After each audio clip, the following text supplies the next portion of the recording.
हर कोई अपनी लेवल पे सोचना ना छोटी-छोटी सोच है। जैसे अभी पता बहुत सारे बच्चों ने वीडियो देखी होंगी, जैसे ही पीछे का बैकग्राउंड देखा होगा ना, ये बैकग्राउंड देखा होगा, सबको लगा होगा कि यार क्या ही मतलब है इसमें। क्योंकि मतलब हद हो गई है, बच्चों को पढ़ाई में भी अट्रैक्टिव चीज़ चाहिए है। मतलब अट्रैक्टिव चीज़ चाहिए, उन्हें इससे मतलब नहीं कि कौन चीज़ इम्पोर्टेंट है, कौन चीज़ इम्पोर्टेंट नहीं है। उन्हें इससे मतलब नहीं कि वो चीज़ तुम्हारी ज़िंदगी में कितना इम्प्रूवमेंट लाएगी।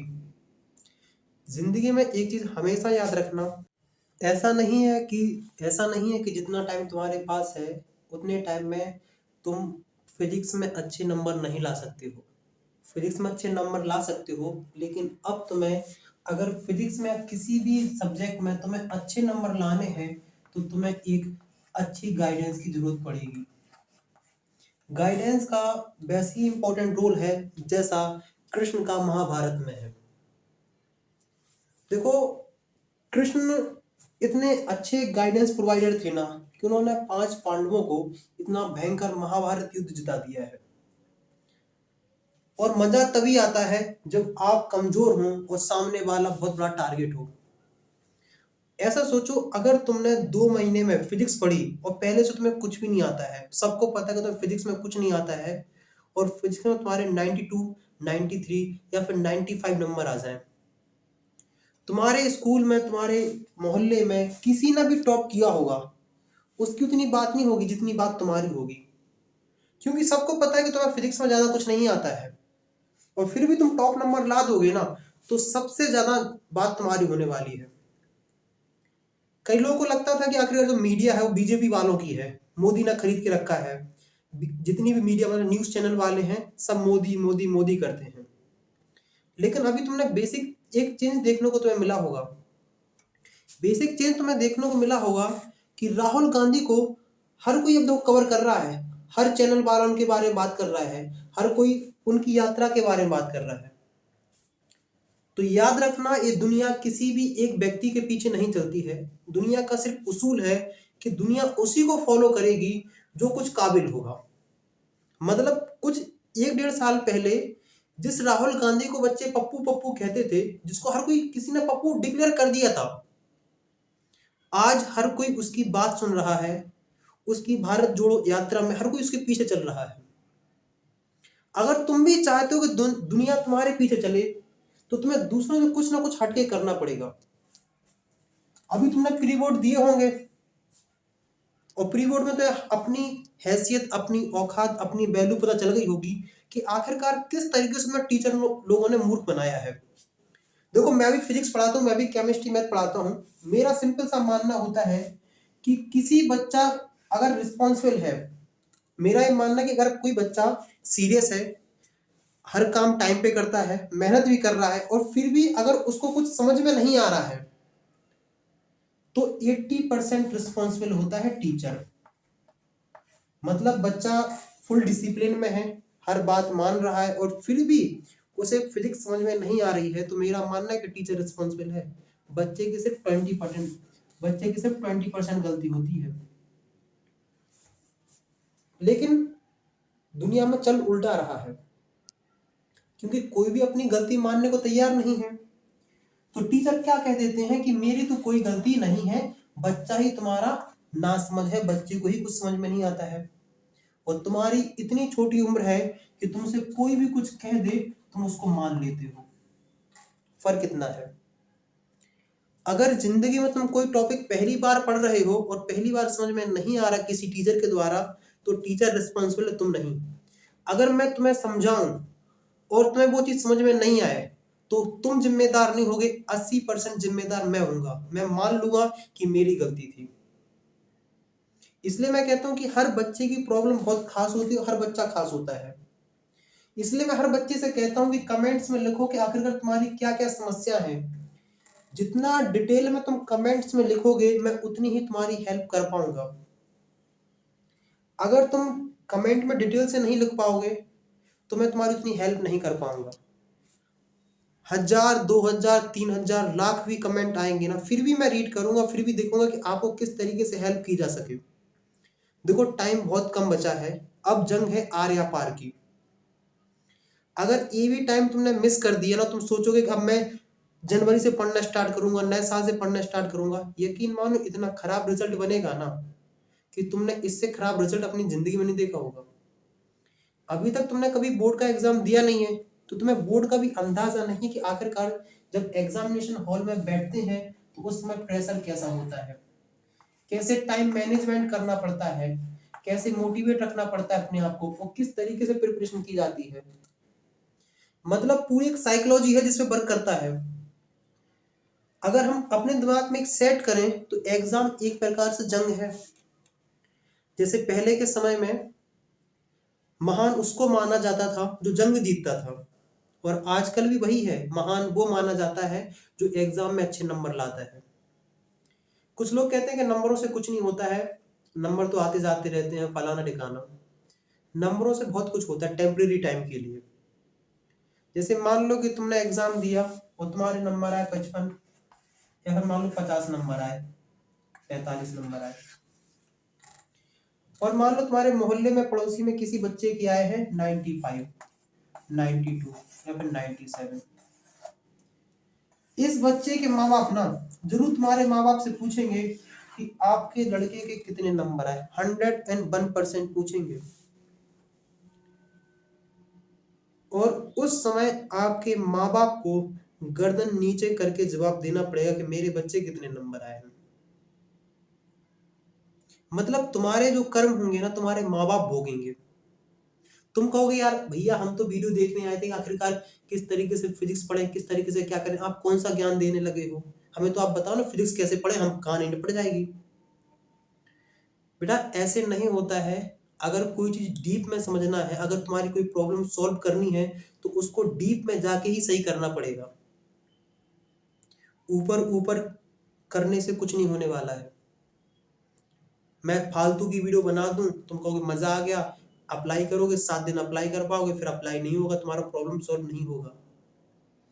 अगर तुम चाहते हो कि तुम्हारी प्रॉब्लम बिल्कुल जड़ से खत्म हो जाए तो उसको बिल्कुल जड़ पे जाके ही सॉल्व करना पड़ेगा। मतलब तुम्हारी मुझे मेंटलिटी समझनी पड़ेगी, तुम्हें समझना पड़ेगा, मुझे मुझे तुम्हारे बारे में समझना पड़ेगा तुम्हारी दिक्कत कहाँ है। क्योंकि पैरासीटामोल से कोरोना का इलाज नहीं होता है। अगर हर किसी की समस्या अलग अलग है तो सॉल्यूशन भी अलग अलग होगा। अगर मान लो तुम्हारे फिजिक्स में 15 चैप्टर है, 1 2 3 4 5 6 7 8 9 10 11 12 16, जिस तरीके से पहला चैप्टर पढ़ा जाएगा उस तरीके से 8वां 9वां चैप्टर नहीं पढ़ा जाएगा। जिस तरीके मान लो पहले चैप्टर में कुछ इंपॉर्टेंट है, पहले चैप्टर मान लो कुछ चीज याद करनी है, ध्यान देने वाली बात है, और मान लो 8वें 9वें में कुछ चीज समझने वाली है, इसमें मान लो कुछ रटना है, इसमें कुछ समझना है। ये मुझे हाइपोथेटिकल बातें करने में बिल्कुल मजा नहीं आता कि मैं अनाप शनाप कुछ भी तुम्हें बोलूं और तुम मोटिवेट होके पढ़ने बैठ जाओ और तुम उसे फॉलो ना कर पाओ। मेरा तो सिर्फ मानना है कि अगर किसी बच्चे को बताओ ना तो उसकी प्रॉब्लम सॉल्व करो। लेकिन मैंने दुनिया में एक चीज ऑब्जर्व करी है कि कोई भी तुम्हें मछली पकड़ना नहीं सिखाता है। सब मछली बेच रहे हैं, सब मछली बेच रहे हैं, मछली पकड़ना तुम्हें कोई नहीं सिखा रहा है। और जितने भी कोचिंग वाले हैं ना उनका तो पर्पस ही होता है कि हम मछली बेचेंगे, मछली पकड़ना नहीं सिखाएंगे। मतलब तुम्हें कोई भी नहीं बताएगा कि आखिरकार पढ़ा कैसे जाता है। क्योंकि अगर जो ये दुनिया पूरी मार्केट है उसने बता दिया कि पढ़ा कैसे जाता है, कैसे पढ़ाई की जाती है, तो फिर उनके इतने महंगे महंगे कोर्स कौन खरीदेगा। मैं कोचिंग का नाम नहीं लेना चाहूंगा, लेकिन अभी एक कमेंट्स आया था कि भैया मैंने एक जगह 30,000 फीस दी है, 2 महीने बचे हैं, बोर्ड का पेपर है, मुझे कुछ समझ में नहीं आ रहा मैं क्या करूं। ये हालत है। ऐसा नहीं कि ज्यादा बड़ी क्लास है, 10th क्लास है, 10th क्लास में दिक्कत आ रही है, क्या करूं बताओ। तो मैं कहता हूं कि दुनिया में तुम्हारी कोई भी हेल्प ना करे, जो भी समस्या हो, अगर तुम्हारी गर्लफ्रेंड ना बन रही हो, तुम्हारा क्रश का रिप्लाई ना आ रहा हो, तुम्हें डिप्रेशन हो रही, तुम्हें गुस्सा आ रहा हो, तुम्हारी फैमिली कंडीशन ठीक ना हो, मतलब तुम्हें जिंदगी में कोई भी समस्या हो ना, एक बार अपने भाई को याद कर लेना, कमेंट्स कर देना, जितना पॉसिबल रहेगा मैं तुम्हारी हेल्प करूंगा। मेरा मेन पर्पस होता है कि किसी बच्चे को डॉक्टर, इंजीनियर, टीचर कुछ बाद में बनाओ, पहले उसे एक इंसान बनाओ। पहले उस बच्चे के ऊपर वर्क करो। फिजिक्स केमिस्ट्री तो पढ़ती रहेंगी, पढ़ाई जा सकती है, फिजिक्स केमिस्ट्री कोई बड़ी बात नहीं है, लेकिन मेन इंपॉर्टेंट बात है कि एक इंसान को इंसान बनाना सबसे कठिन है, सबसे कठिन काम है ये। और इसके ऊपर कोई वर्क नहीं करता है, कोई बात नहीं करता है। एक से एक मैंने टॉपर आईएएस ऑफिसर लोग देखे हैं जो खुद अपना कत्ल कर लेते हैं, खुद सुसाइड कर लेते हैं, या फिर दूसरों का मर्डर कर देते हैं, या फिर किसी ना किसी केस में फंस जाते हैं। ऐसी पढ़ाई का कोई वैल्यू नहीं है जो आपको एक इंसान ना बना पाए। मेरे दिमाग में तो पढ़ाई वही है जो आपको एक इंसान बनाए, और कोई वैल्यू नहीं है, क्योंकि जानवर नहीं पढ़ते हैं इसलिए वो जानवर है। पढ़ाई मतलब कि जो आपको अंदर तक सोचने में मजबूर करे, जो आपको दूसरों से महान बनाए, वो पढ़ाई है। मैं बार बार कह रहा हूँ, फिजिक्स पढ़ाना कोई बड़ी बात नहीं है, फिजिक्स कैसे पढ़नी है, कौन से सब्जेक्ट कैसे हैंडल करने बता दूंगा, टेंशन नहीं लो। लेकिन ये सब बातें बहुत इंपॉर्टेंट है। तो मैं एक पूरी सीरीज स्टार्ट करने वाला हूँ। सीरीज में बताऊंगा कि पहला चैप्टर तुम्हें कैसे पढ़ना है, इसमें क्या इंपॉर्टेंट होगा, कौन से डेरिवेशन इंपॉर्टेंट है, कौन से टॉपिक से आएगा, किस टाइप के क्वेश्चन आएंगे, और किस लेवल का तुम्हें पढ़ना है, क्या छोड़ना है। मतलब पहले चैप्टर की ना हम लोग बिल्कुल पीएचडी कर लेंगे कि आखिरकार एग्जाम में क्या क्या आने वाला, किस तरीके से आएगा। क्योंकि अगर तुम जैसा अभी तक पढ़ रहे हो, या फिर जैसे अभी तो तुम्हारे दोस्त पढ़ते आ रहे हैं, अगर उस तरीके से मेहनत करोगे ना, यकीन मानो तुम कोर्स कवर नहीं कर पाओगे, तुम परेशान हो जाओगे।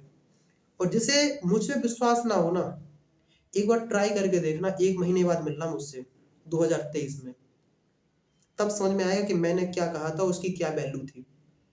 लेकिन अब टाइम खत्म हो चुका होगा। अभी जो तुम्हारे नंबर 90 प्लस आ सकते हैं ना, तब 1 महीने बाद तुम्हें होश आएगा ना, तो सिर्फ तुम्हारे 50 के आसपास नंबर आएंगे, 50 के आसपास नंबर आएंगे। क्योंकि अगर तुम्हारी एक भी परफॉर्मेंस खराब होती है तो दूसरी चीजें भी अपने आप खराब होने लगेंगी। जैसे अगर मान लो कि इसमें तुम्हें 27 नंबर पास होने के लिए चाहिए है, और मान लो किसी तुम्हारे एग्जामिनर ने नंबर खराब दे दिए, मतलब प्रैक्टिकल वाले ने सही नंबर नहीं दिए। क्योंकि जब तुम्हारी एक चीज बिगड़ती है ना, बाकी चीज अपने आप बिगड़ती जाती है।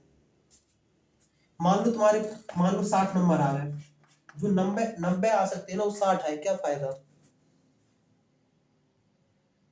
जस्ट देखो, जस्ट पास हो गए ना, तो तुम्हें अपने ऊपर भी गिल्टी फील होगा कि यार टाइम था, किसी व्यक्ति ने समझाया था, हम तब नहीं समझे।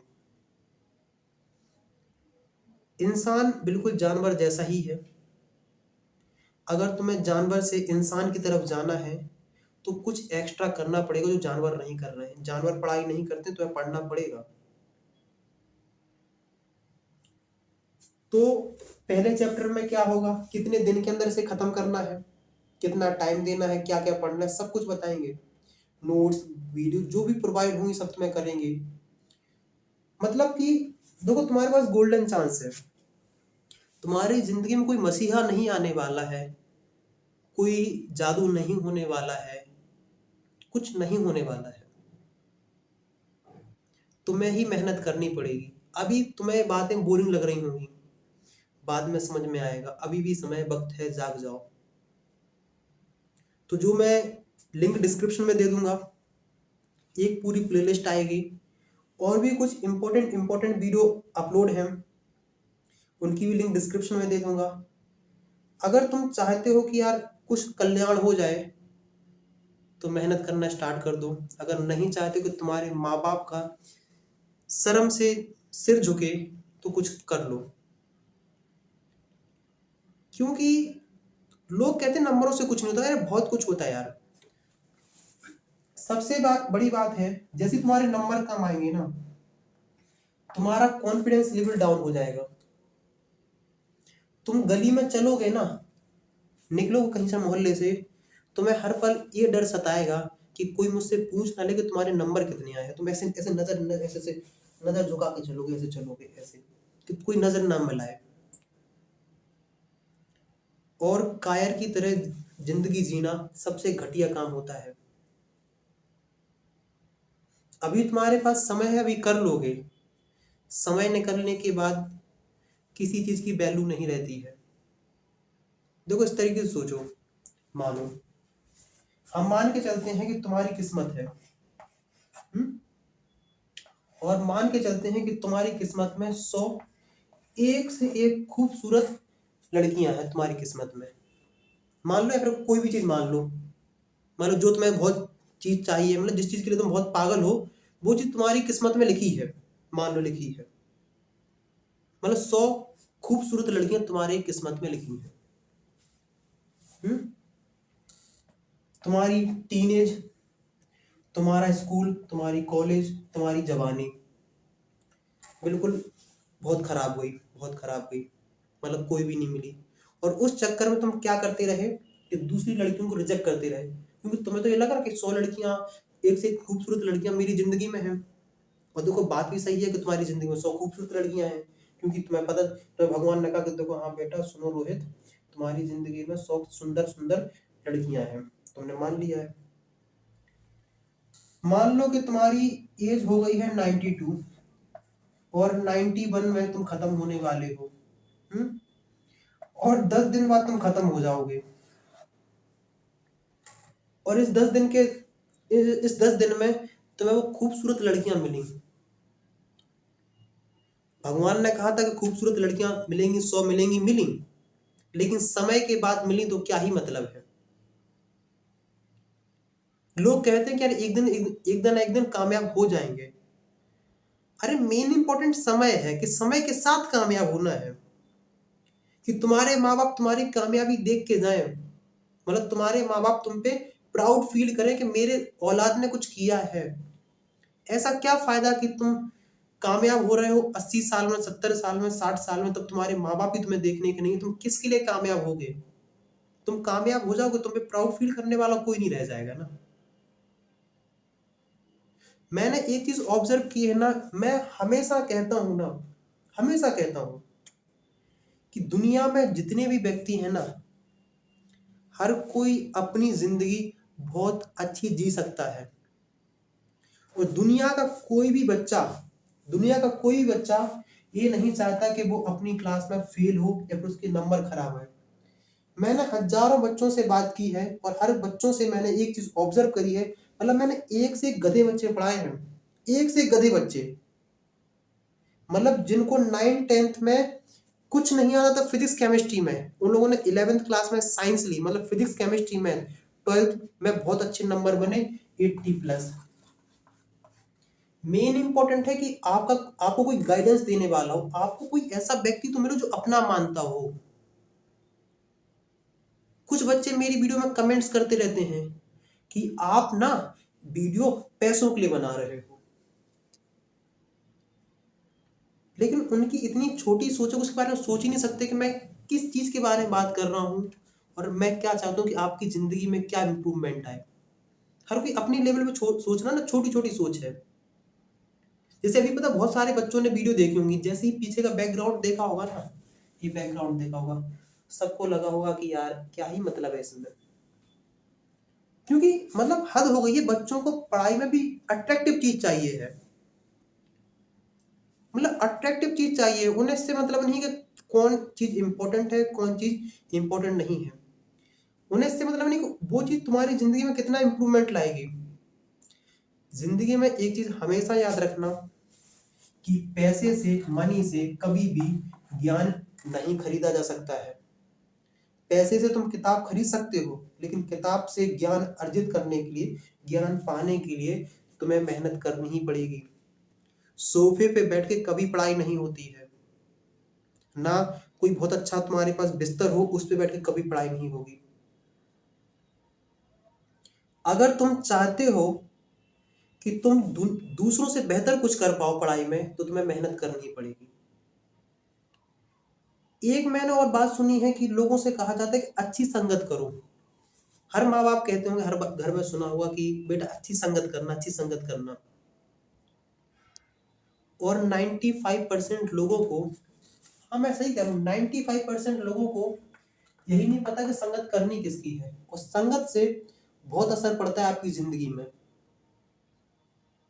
बहुत असर पड़ता है। बच्चों से कहा जाता है कि अच्छी संगत करो, तो बच्चे सोच लेते हैं कि किसी अमीर लोग से या अमीर के बच्चों के लड़कों से संगत करनी है, उनके लड़का लड़कियों से बातचीत करनी है। और कुछ माँ बाप को ये बात सही भी लगती है कि जो अमीर है वही सही है। मैं एक बात बताऊं कि कोई भी बच्चा अमीर है ना, तो वो अमीर नहीं है, उसके माँ बाप अमीर है। बच्चा तो फटीचर है, माँ बाप की संपत्ति खींच ली जाए, माँ बाप अगर संपत्ति से बेदखल कर दे तो बच्चे की कोई औकात नहीं है। और अक्सर मैंने देखा लड़कियां उन्हीं की तरफ अट्रैक्ट होती हैं जिनके पास पैसा होता है, उन्हें लगता है सबसे सही यही है। और फिर केस सुनने को मिलते हैं 35 टुकड़े कर दिए, जिंदा जला दिया, मर्डर कर दिया, फलाना कर ढिमकाना कर दिया है।